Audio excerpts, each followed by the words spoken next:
wanted to do with the journey was kind of showcase the various levels of football. So year one was all about his breakout into the professional game. Year two was about him spreading his wings, going further afield to LA and Europe. And year three is about his journey for the ultimate in club football, namely the Champions League. But one of the interesting things about it, and as you can see here, what we can see here, is there are actually three separate stories. Right. And you can play as three different characters. So in the previous one, you had a little taster of that with Danny and Kim. Now they have fully fleshed out stories, and you can play throughout those. And you can see at the bottom of the screen there's a timeline.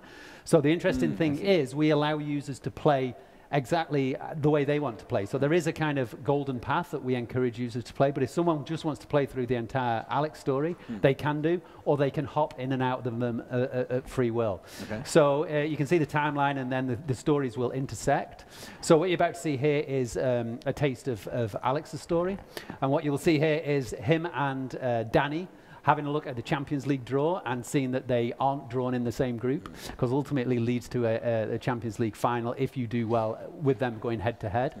And one of the interesting things here is that because, as I mentioned, you can play through the stories at free will, there are certain times when the stories will cross over and intersect, and we have what we call prospective scenes. So this is a scene that we're seeing through Alex's eyes. If you play Danny's story, you will see this scene through his eyes. So it's a nice, interesting where they kind of cross paths, so you kind of see the different perspectives. I see. Yeah. So each of the characters has their own story? Yep, absolutely. So it's a own fully fleshed out story that you can play at your own pace or hop in and out. I see. And you can start. You can have more than you could have them all three open at once. Yeah, right? absolutely. Yeah. And you can freely hop in at any point and in and out at any point. That's interesting. That's a pretty big diversion from the previous journeys. Yeah, it is. And that's one of the things we want to do with each iteration of the journey is provide new and interesting ways to play. You know, not just the kind of formulaic A to B kind of journey. So we've introduced new ways to play throughout, and this is kind of the culmination of that with 3 consecutive stories that you can kind of, as I say, hop in and out of at your own free will.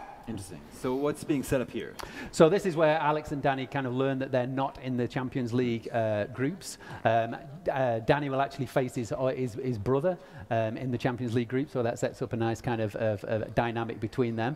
But if we skip forward from this, what we'll see is Alex actually going to the Real Madrid dressing room for the first time, and he's quite, if you remember from the journey too, it was his childhood dream to play for Real Madrid, and now he's actually realizing that, and you can see he's a little bit awestruck when he kind of walks in here.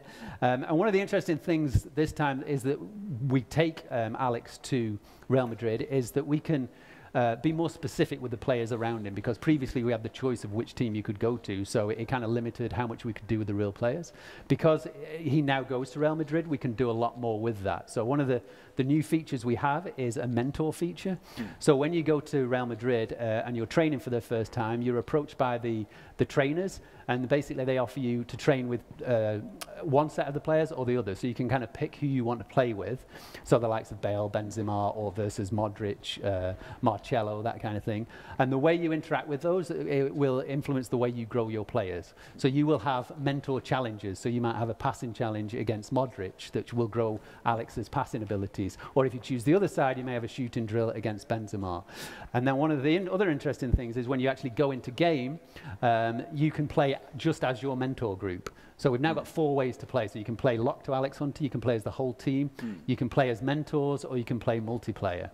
And one of the other interesting things, as you're about to see here, is we've kind of embedded mini games within the kind of environment. So what you see here is a pre-game ritual that Real Madrid actually do. And this is Alex Hunter before the game, playing with his mentor group. He starts off in the middle. If you manage to get possession, he goes on the outside. So you can see we've kind of embedded that experience. And like I say, because we're locked to Real Madrid, we can do a lot more with these real players. So you interact a lot more with the real players, you get to speak to them a lot more, and you, as I say, you kind of train with them a lot more. And then throughout the journey, we've got little kind of snippets like this where there's kind of interactive skill training within certain environments. I don't want to spoil it by telling you what those are, but it's just a new an immersive way to kind of bring gameplay to the story that we haven't done before. Well, you were saying you actually envisioned the journey, or Alex Hunter's story, as a trilogy back in FIFA 17. And I think the journey has been pretty well received. So it must be nice that it was, so that you could actually see the story through. Yes, absolutely. Because when you come out with a new mode, you're never quite sure of the feedback. It's something I've always wanted to do because I think it brings a different spin on what you could previously get in FIFA. It kind of takes the action off the pitch. We've always focused on the pitch for obvious reasons. But the journey really kind of allowed us to kind of look behind the curtain into the real life players and what these players go through. And as you can see here, Alex is making his debut for Real Madrid, so a big moment for him.